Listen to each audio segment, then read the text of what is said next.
ooh, there's so much royalty coming to the cinemas these days. First, them lions out there, them Lion Kings. And now, the Human King. And now we got the Kingsman. Who's man? Yeah. And people say, do the Queen know about this?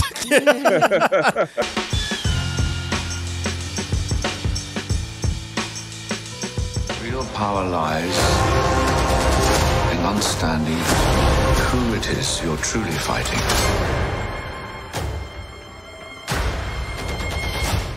And even taking a shit out in the woods is not so bad when you wipe your ass with a shirt from dtmerch.com. But I tell you what is the shit, is that classic black tee with the white logo right there, along with the other shirts that we have. If you got enough shirts, get a coffee cup. And call the folks and tell them a new toast is in the world with that phone cover. We also got the gift of choice right there. If you want us to remain independent, I would love that, but you got to help us with that. So please subscribe, donate, listen. If you listen to us on SoundCloud, iTunes, everybody loves at least one of these Kingsman movies. You know, that's the one where we got Colin Firth who brought a little Eggsy in. You know, what's his name? Edgerton. What's his name? Taron Egerton. I keep wanting to call him Elton John. You know, he's such good at that. Taron Egerton, you know, was Colin Firth took Taron Egerton in, and we got to see this really cool take on the spy genre. But a lot of people said, you know, that's cool, and the first movie's great, second movie, I don't know how I feel about that. I don't know if I need another one. But then they say, hey, look, how about this? How about if we tell you the origins of the Kingsman? Where did all this begin? And that is where we have the prequel to the Kingsman. And when we say prequel, we going way back in history. Early 20th century, early 1900s is where we're going to be with this.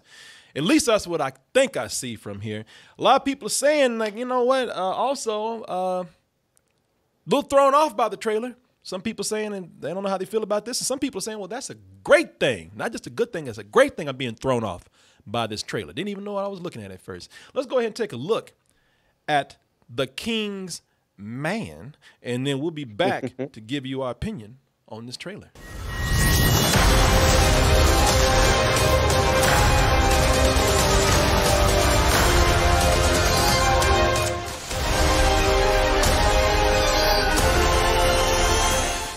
Damn, when did this movie grow up and get all serious? You know what I'm saying? I feel like this is directed by my college history professor right here. You know, I mean, maybe it's funny, but I don't see that here. And when I put it on YouTube, I thought I was looking at a trailer for another movie before I saw this. I was like, I didn't even know what I was looking at. You know, it has a very different feel to it. We'll get into that, into what makes this feel so different in a little bit. But of course, one of the things that makes this feel so different is that, well, you know, look, we're two movies into this series right now before this one gets to the theaters. And this is also based on a comic book series that is very over the top. I mean, it's almost taken the spy genre and kind of turning it on his head. And, you know, Matthew Vaughn brought his own style of action to it too, which even took it further. So what you have is, you got these two movies that are completely over the top. The first one I really like a lot, Kingsman. You know, that's the one where they brought in Eggsy, and you got to see this kid get taken off the street, and you know, a little wigger kid get taken off the street, and then turned into not only a spy but a refined gentleman. Oh yes, very nice. Don't be ridiculous. It's a hand grenade. Shut up. And you know, even with the way I'm describing this, with you know, talking about how this is you know, these guys are turning into gentlemen. Even when you watch this movie, this is like James Bond on cocaine, but with a little more dignity. And then the second one came out, and people said, no, that's the one that's on the cocaine right there, because I mean, the second one just went insane. It had, you ever saw this movie? This movie, we went from an organization of refined gentlemen spies to Elton John being chased by a killer robot dog. Kill Elton John.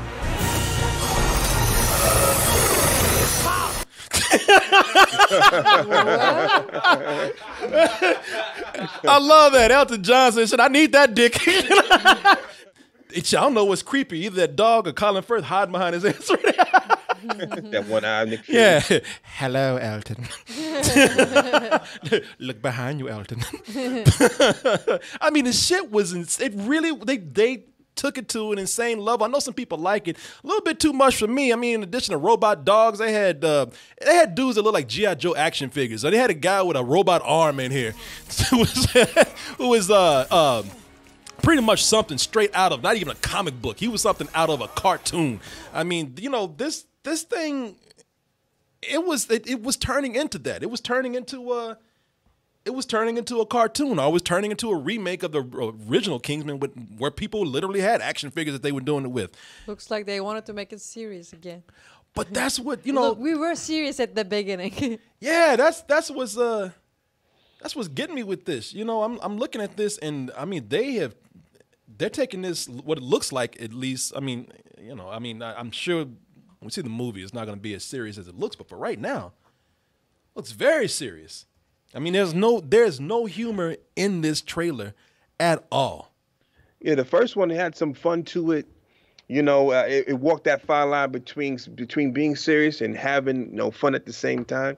I didn't see the second one, but this trailer, this first one looks very, very, very serious. You know what? Second one, you can watch an episode of Thundercats, and that shit's not going to. You probably wouldn't even tell the difference.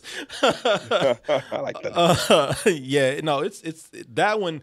You know, it gets that one gets insane. Now, listen, not to say that again. It's not that they don't have moments in here. I mean, they got a dude who picked up a big ass, antique Captain American shield and just, protected himself from an explosion. So the action looks a little bit over the top right here, but nothing to the extent that we saw with even the first Kingsman. And now I look at it also, and I think that when with some of the historical background that we have here, you're going to get some historical figures that they probably could get crazy with there. You might recognize some of the historical, real life historical figures that we have here, like John Lennon, right here. A lot of people I know people. I know, but somebody out there is like, "You stupid mother." That's not John Lennon. I know. I'm joking. There's some history buff out there. No, that's supposed to be. That's Rasputin. Rice Ifans plays him. He was the advisor to the Russian royal family at the time of that, the early 1900s. And see, the reason why I say it could get crazy with, damn, he's a pimp. Look at this. Walking into the party with his hoes. But the reason why I say that it could get crazy, even though he's a real life figure, they might take it to this level that people thought he was at the time in history. At the time in history, the reason why he was a big advisor to the Russian royal family is because they thought he had like mutant sorcery healing powers. So the movie could actually make him some crazy Russian wizard at some point.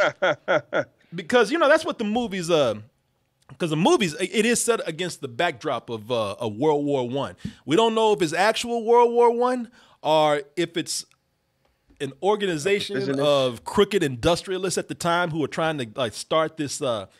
This it's actually World War I. Yeah. Oh, okay. It's been a long time since I've seen that first movie. Apparently, I have a reference to that. But with this one, they're talking about how it's not just World War I, but also it could be that World War I was started with another secret organization, perhaps, like I said, these industrialists who are getting together to try to cause this big cataclysmic event that's going to kill all kinds of people. A lot of people don't really know what this is going to be about. Even though, as you said, there's probably references in there to the first one, but I don't know. They're keeping people guessing with this. Then go watch it. Yeah, yeah. And so you might get a history lesson. But like I said, even now you got this. Like I said, it turned is going beyond the James Bond level. Rasputin could actually be a Russian sorcerer or a wizard. Because now if that sounds crazy to you, The reason why I think they might do that, I don't know if it's true. I don't know that maybe I read it wrong. Maybe it's just a crazy ass rumor going around. But they're saying Stanley Tucci is going to be in the movie, and Stanley Tucci is not just going to be a historical figure. They say Stanley Tucci is going to straight up be Merlin. which from this picture right here, Stanley Tucci has played Merlin at one time. It is I, Merlin. The wizard? Remember me? He was a wizard in Transformers, so this might be a sequel to Transformers for all I know.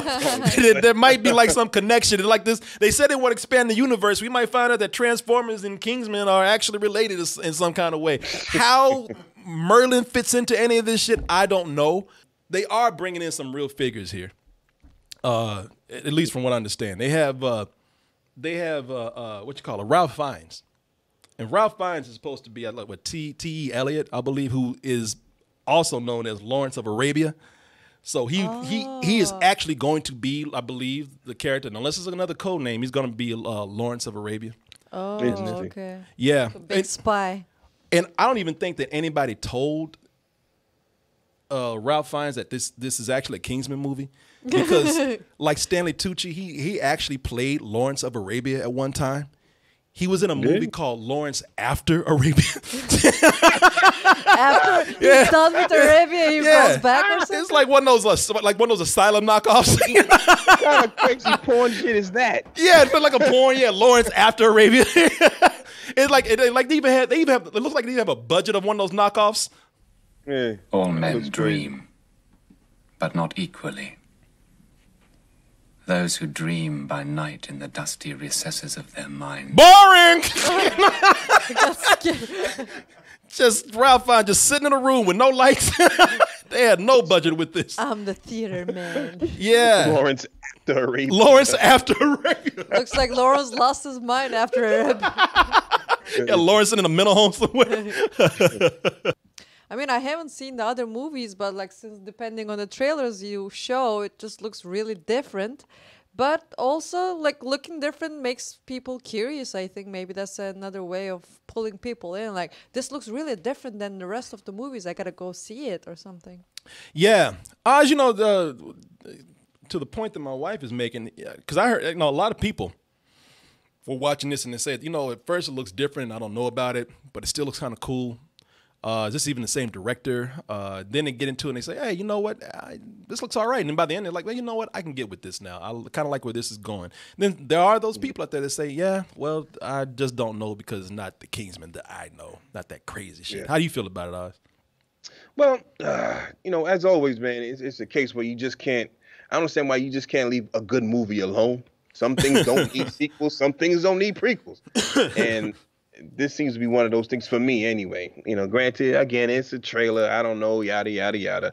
But I enjoyed the first one a lot. You know what I mean? I thought it was cool. They put some very hard punctuations on things as far as, some people may have been dying and things like that. Mm-hmm. And then they get a second one. I'm like, well, why are we doing this for? And then they kind of force some other things into it, right? And now we got this third one, which is a prequel, and it seemed they're trying to force some other stuff into it that didn't seem like it was part of the original plan. They think they have a franchise here that they can milk out and do other things with it. And, it lost my interest a while ago. And, again, this looks like another world, another war, movie from the trailer, from the way they cut this trailer. I'm not interested in it at all. Yeah. You know what I mean? The behind-the-scenes stuff that you're talking about, I haven't heard about that. Maybe, in a second trailer, they'll show some of that stuff, and maybe they'll try to capture some of that magic they had from the first one. Looks like on the third one, there is also a young man in Ralph Fiennes. Like, he just keeps talking to him, and he's taking him to the, like a nice suit place and stuff like that. So there is a guy, I guess they're training again. Yeah, who is that actor? Do you know? The young one? Yeah. His name is Harry Dickinson. He's a brand new. Harry Dickinson. Yeah, so he's a kind of a fresh face on the scene right here. So they do have their exit here, and they do have a training. Another story of training of somebody to get into this organization. The only thing is different that you're getting it where the whole organization is coming together. Started from right. Yeah, I get what you're saying because they did. they did say that they want to try to make a Kingsman universe now. I don't know. Right. They're going to expand with other characters coming out, are going to, other characters having a solo films, spinoffs and whatnot. But so I get what you're saying. And you know what? I think I'm more partial to it. Not to say that there are certain things in here that that I'm not going to say I don't like, but things that are just saying, I don't know about this. This is one thing here that I'm kind of that I'd have to wait and see, but I don't like where this story is going because I like the cast. It's just what they're doing with the cast in some places, like Jimon Hansu as Killmonger right here. And she can see he has the same marks. Apparently, he was in the same platoon as Killmonger. And they forced everybody to put the marks on themselves. But no, actually, what he is, he's not even as cool as Killmonger from the sound of it. He plays the pet black dude. I'm not either. I'm not I know what you mean, but damn. I'm not lying. You're talking about early 1900s. I know, and I was like, I'd rather you just not to put him in here if you're gonna do that, because he is a pet black dude, he pet Negro. They put him in here. He's just there to follow the white guy around, and I'm not even saying that myself. I read an article today in Empire magazine, and the man himself, Matthew Vaughn, I had an interview with him, and that's the way he said. He said, "Hey, wherever Ralph Fiennes go, he got his Negro on a leash." God damn! I'm a star part 3. Here we see Jimon Hansu's Shola put Conrad through his paces in the grounds of a mansion that should look very familiar to fans of the Kingsman franchise. Shola is Oxford's, and I guess Oxford. I guess Oxford is maybe a Ralph Fiennes character. I'm not sure, but he's the right-hand man, says Vaughn. Wherever Ralph goes, Jimon's there. If there was a quartermaster in that time, that would be him, and he's a tough motherfucker as well. He's the one with that. He says, "Sick 'em, boy," and he goes like after somebody. Personal bodyguard. Yeah, that's all. Jimon Hansu is the ultimate pet Negro, a sidekick or whatever. He's always fighting some white dude, training some white dude, following some white dude. But look at his face. It's like, I got paid. I've got more money than you. They have characters in here. Again, these might be the more exaggerated characters that we will see. Gemma Arterton is from the descriptions I've seen, she's like a badass maid in here or something. If they are truly trying to build out a universe, one of the things that I can appreciate here is that they didn't just repeat what they had. And they did a Matthew Vaughn. I admire that he was able to. Now we don't know what the movie's going to be like. I admire that he's able to do a movie, even if it's a prequel, and he's able to go and add a different tone to it. It's because this does look a little more straight-faced than the other movie. And I admire that. I admire, like, if you're going to do it, don't do the same thing. Don't repeat what you're doing. And hey, sometimes prequel stories, if you really are inspired to tell that story, then that's great. And like Carlos was saying over there, Carlos said that, they've already laid the foundations of backstory in here in different spots. So, I didn't like the second movie, but there are things I like about the Kingsman that I just thought, all right, you know what? If this keeps going, they're gonna have some really iconic visuals going on. The one being that tailor shop. I kind of got excited when I saw that the Kingsman's tailor shop right there. With the music that was playing and everything. So, and if I may also give Matthew Vaughn just a little more credit right here. I can see what you're saying about prequels, but Matthew Vaughn has a good track record with prequels, at least with one. He did X-Men First Class, which I thought is one of the finest X-Men movies out there, is up there. I'm more curious than anything to see it. I'm in a good way. But I hear your point, though. Yeah, but we'll see though. I mean, X-Men had they have a long history to pull from. This Kingsman is is his idea, and then who knows, what he had to change, to keep it the way it was. So we'll see. Yeah, we'll see. Yeah, we'll see. We'll see how it goes. I don't think this is even coming out until 2020. Yeah, you got time. Yeah, I'm no hater. February 2020. You might have a change of heart. By that point. Let's see what let's see what the next trailer looks like. Yeah, okay. Thanks for watching, everybody. You made it to the end of the video. I really don't want to part ways here. I want to be a part of your life. forever. So hit that subscribe button and then do me a favor and check out our main site, doubletoasted.com. You can find the long version of this video over there, uncensored, unedited, along with the live streams that we do almost every night of the week. Support us at our store, dtmerch.com. Remember to always stay toasty.